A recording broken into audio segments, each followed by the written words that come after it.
Tak, endi bugungi darsimizda qarab chiqishimiz kerak. Hozirgi darsimiz demak Pythonda ma'lumotlar strukturasi bilan ishlashdi. Demak, qanaqa ma'lumotlar strukturasi bor va ularni qanday ishlatishimiz kerak haqida gaplashib o'tamiz. Demak, ma'lumotlar turlari qanday bo'ladi? Demak, bizda ko'rishimiz mumkin raqamli ma'lumotlar turlari bor, matnli ma'lumotlar turlari va mantiqiy ma'lumot turlari va keyinchalik ko'rishimiz mumkin tuple, ya'ni kortejlar, set ya'ni to'plamlar va detectionlar ya'ni lug'atlar, undan tashqari list ya'ni ro'yxatlar bilan ishlaydigan ma'lumot turlari bor. Demak, endi o'shalarni qanday ishlatishimiz kerakligi haqida qisqacha ko'rib ketamiz. Demak, birinchi qiladigan ishimiz bizlarga demak raqamli ma'lumotlar turlari qanday bo'ladi, shular haqida tushunchaga ega bo'lishimiz kerak. Demak, masalan a teng deymiz, masalan a teng 10 deylik. Keyin demak 10 bo'ladigan bo'lsa, uni hisoblab ma'lumot turini aytib ketishimiz mumkin. Int tipli, ya'ni butun son bo'lishi kerak bo'ladi. Haqiqiy sonlarni ko'rib chiqamiz.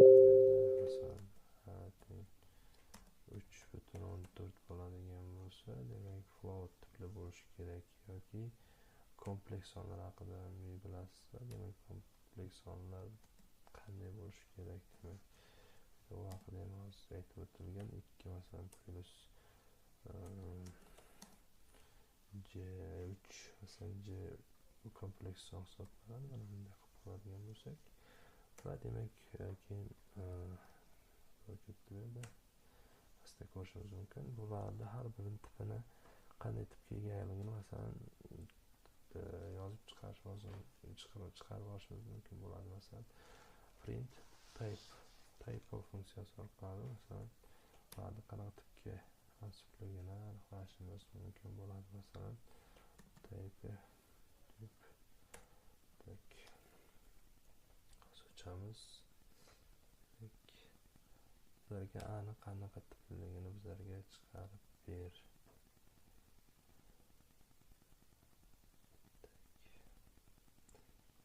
Print va shu holatda operat qilamiz. Uchta holatni ko'rib chiqamiz. Operat yozib o'tirmaylik.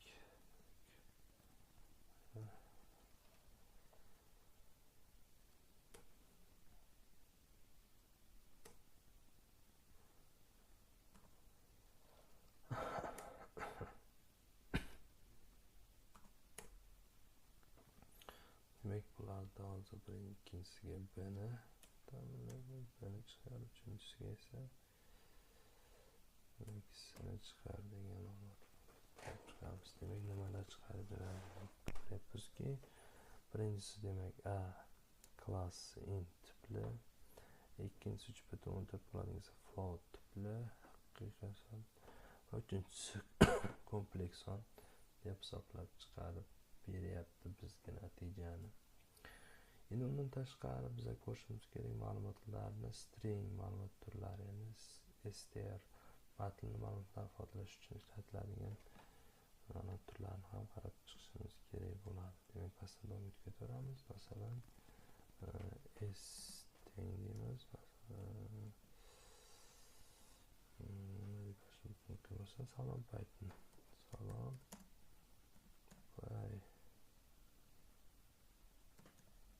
deylik. To'g'rimi? Endi keyin pastga tushamiz va o'shani print orqali print deymiz. Bizga sini chiqar. Bundan tashqarisini ko'rib ketishimiz kerak. Demak, qanaqa tipligini bizlarga chiqarib bersin. Demak, print deymiz va ichida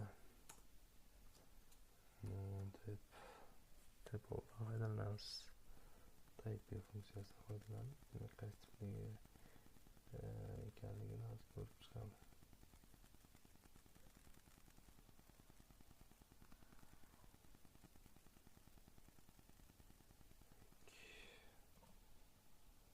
Biz qiymatini kiritishimiz kerak.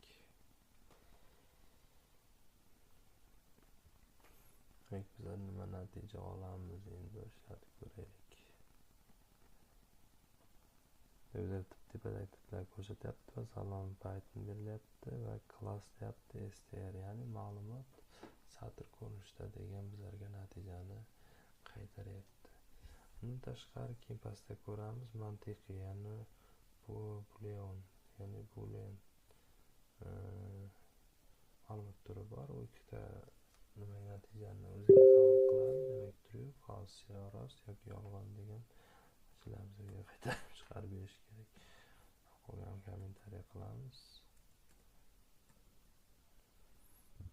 Davom etamiz. Demak, qanday holatlarda bu ishlaydi? Demak,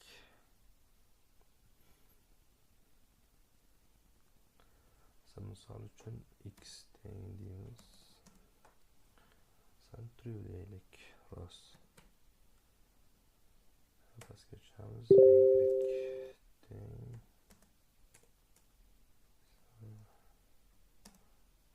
false deylik.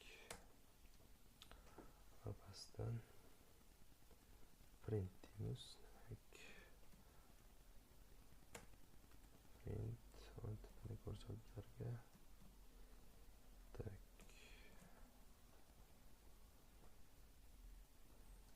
x deylik, например.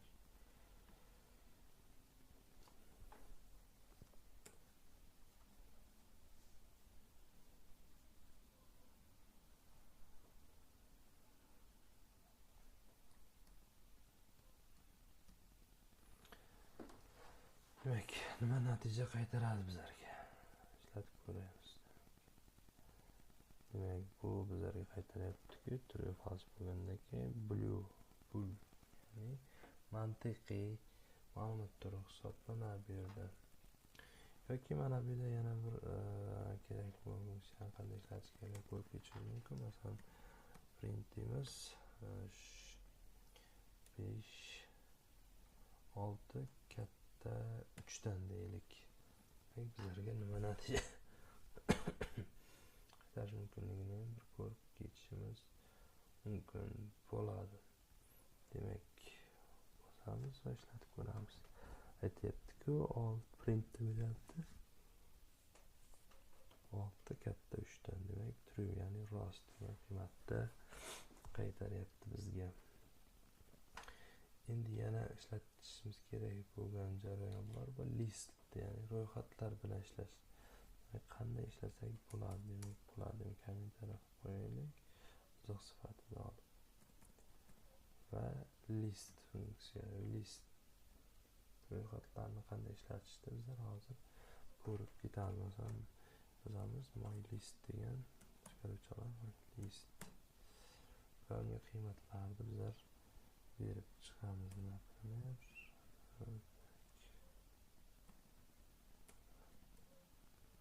degan bo'lsak, masalan 1 2 3 4 5.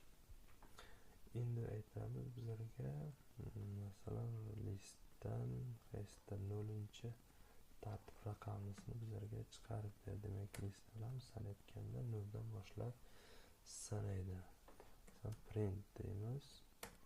Print va bu yerda